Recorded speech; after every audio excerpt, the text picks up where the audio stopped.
आरक्षण बड़ा मुद्दा है इस चुनाव का, और इसमें मुस्लिम आरक्षण एक जो बीजेपी का एक बहुत इम्पोर्टेंट पड़ाव है इस पर, और ये साउथ के कई रैलीज में प्रधानमंत्री ने इसका रेफरेंस किया है। राहुल देव जी, ये सवाल भी हमने पूछा, तानाशाह तो पूछा ही। आपको लगता है इस बार चर्चा प्रधानमंत्री के जवाबों की होगी या एक बार फिर मीडिया वर्सेस मीडिया की डिबेट होगी? नाविका, धन्यवाद मुझे बुलाने के लिए, और धन्यवाद और बधाई आपको कि आपको प्रधानमंत्री का इंटरव्यू करने का अवसर मिला इतना लंबा, तो बधाई इसके लिए। देखिए, मैंने इंटरव्यू पूरा सुना नहीं है, इसलिए बिना पूरा सुने उस पर टिप्पणी किसी के लिए भी करना कठिन होगा। मैं तो केवल जो मुझे लगता है मैं वो आपसे बात कर सकता हूँ। तो ये तो जाहिर है कि मुस्लिम आरक्षण वाली बात को प्रधानमंत्री लगातार कह रहे हैं और कहते ही रहेंगे, इसका भी पूरा विश्वास है जब तक चुनाव अभियान चल रहा है। मेरे निजी मत यह है कि वो बिल्कुल संविधान सम्मत बात कर रहे हैं। हमारे संविधान में धर्म के आधार पर आरक्षण की कोई कोई प्रावधान नहीं है, कोई छूट नहीं है, कोई बात नहीं है, और ये बहुत सोच विचार के बाद तय किया गया था, और मैं इस पर साथ हूँ, सहमत हूँ। अगर कुछ और प्रश्न है या मैं अपनी ओर से कुछ कहना चाहूँ तो आप अगर कहें तो मैं कह सकता हूँ, नहीं तो बिल्कुल फिर कहिए ना, बिल्कुल सवाल का कहिए। इंतजार करूं। डेमोक्रेसी जिंदा है और डिबेट में आपको स्वागत ही इसीलिए कर रहे हैं कि आप जो मन में है कहिए। नहीं, इसलिए कि आपने पूछा था कि मैं होता तो मैं क्या पूछता, तो मैं अपने मन के सवाल कुछ रख जी। सकता हूँ। तो मैं पहला सवाल तो उनसे ये पूछता कि अ, मेरी निजी दृढ़ मान्यता है कि नरेंद्र मोदी जी के कार्यकाल में भारत ने कई क्षेत्रों में बहुत उल्लेखनीय काम किए हैं, प्रगति की है, बहुत सारे अच्छे काम हुए हैं, और एक लंबी सूची है उनकी, और वो ऐसी सूची है जिस पर कोई भी प्रधानमंत्री गर्व कर सकता है। जब ये स्थिति है, एक तरफ उनके सकारात्मक काम इतने सारे हैं, तो मैं ये उनसे पूछता कि आपको क्या जरूरत पड़ी थी, ऐसी कौन सी आपको भाजपा में कमजोरी दिख रही थी कि आपको इस तरह की बातें, इस तरह के तरीके से हिंदू मुस्लिम करना पड़ रहा है, अपने सारे भाषणों में ऐसी बातें कहनी पड़ रही हैं जो कही ही नहीं गई, जो लिखी नहीं गई, और जो मैं समझता हूं कि किसी भी भारत के प्रधानमंत्री ने कभी भी इतिहास में, मेरी जानकारी में, इतनी सांप्रदायिक बातें और इतनी विभाजक बातें नहीं कही।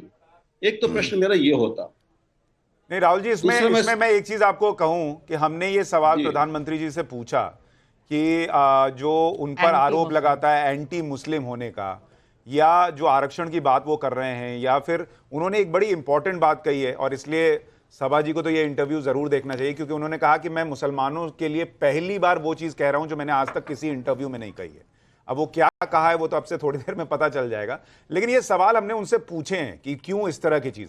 इसमें राहुल जी, आप तो इतने साल संपादक रहे हैं, इसमें थोड़ा क्रिटिसिज्म हमें भी लेना होगा कि प्रधानमंत्री की अगर 50 मिनट की 1 घंटे की रैली होती है जिसमें वो अपने काम भी गिनाते हैं, तो मीडिया जो है वो सारे काम वाले बाइट छोड़कर अपने काम वाली बाइट दिखाता है कि उन्होंने मंगलसूत्र पर क्या कहा, और फिर हम दोष देते हैं कि सामने वाला तो यही नैरेटिव सेट कर रहा है। दूसरा, उन्होंने इस पे विस्तार से जवाब दिया है, लेकिन उनका एक हिस्सा यह भी था कि भाई जो लोग संविधान में खत्म कर दूंगा ये कह रहे हैं, वो संविधान के अलग जाकर ये मंशा अगर रखते हैं, और वो कई जगह पे दिखता है, आप डॉट्स को अगर कनेक्ट करें कि वो धर्म के आधार पर आरक्षण दे सकते हैं, तो क्या इसको चुनाव में उठाना नहीं चाहिए?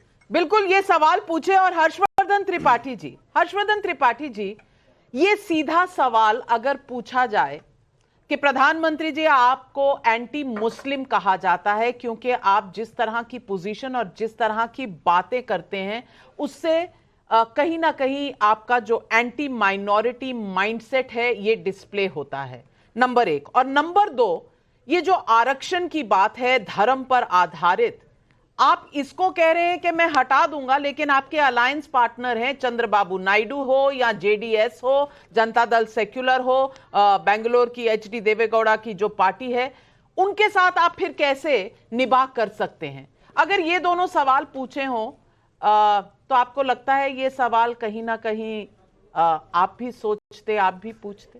नहीं, निश्चित तौर पर नविका जी, ये सवाल तो पूछे ही जाने चाहिए, लेकिन मेरे मन में एक और प्रश्न आता है कि जिस तरह की अराजकता देश में फैलाने की कोशिश हो रही है, विशेष करके विपक्ष के जरिए और विशेष करके राहुल गांधी के जरिए, क्योंकि जितनी बातें वो कह रहे हैं, आनंद ने तो बहुत सलीके से कह दिया कि वेल्थ डिस्ट्रीब्यूशन, और ये दरअसल राहुल गांधी तो गृह युद्ध कराने की कोशिश कर रहे हैं। राहुल गांधी जिस अराजकता पर खड़े हैं वहां पर उसका जवाब कैसे प्रधानमंत्री नरेंद्र मोदी देंगे, ये मुझे सवाल मेरे मन में आता है कि आप जिस जगह रैलियों की बात करते हैं, जिन सभाओं की बात करते हैं, राहुल गांधी तो लगातार ये कह रहे हैं, और वो एक बार नहीं कह रहे हैं। मुझे नहीं समझ में आ रहा है कि उसका क्रिटिसिज्म क्या उस तरह से हो पा रहा है जिस तरह से होना चाहिए।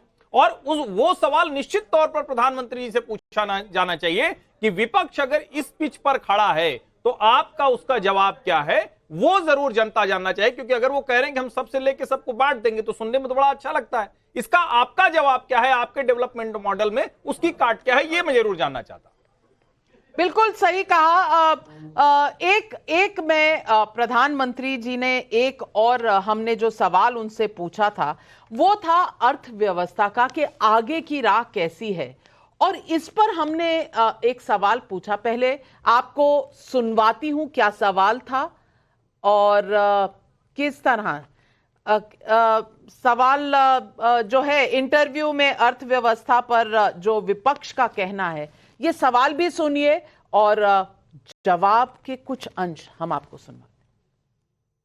बेरोजगारी और महंगाई की बात विपक्ष करता है कि महंगाई बहुत बढ़ी हुई है। 5 साल पहले आपने कहा था कि उस पर रोजगार के डेटा पर जो है उसकी विश्वसनीयता पर आपने प्रश्न उठाए थे।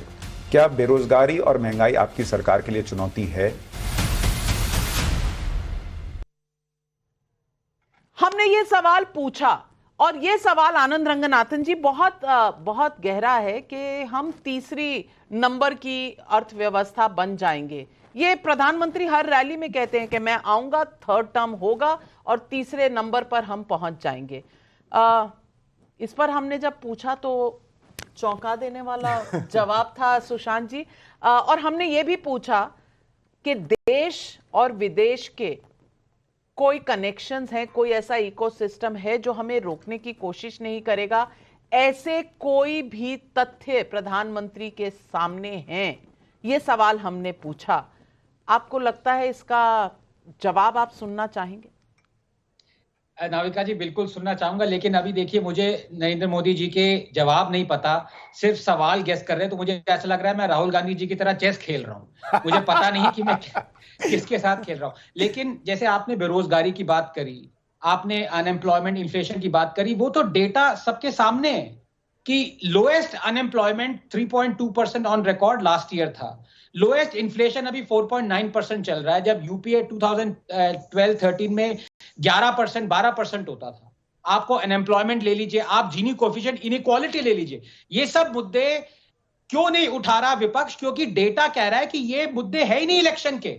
जब आपका इन्फ्लेशन 4.9% हो, जब आपकी अनएम्प्लॉयमेंट 3.2% हो, जब आप 9 to 10 मिलियन जॉब्स पर साल बना रहे हो, जब आपका जीनी कोफिशिएंट 0.7% कम हो गया है, 0.47 से 0.40 आ गया, इनइक्वालिटी कम हुई है, जब आपने 25 करोड़ लोगों को मल्टी डायमेंशनल पॉवर्टी से उठा दिया है पिछले 10 सालों में, तो ये मुद्दे नहीं है।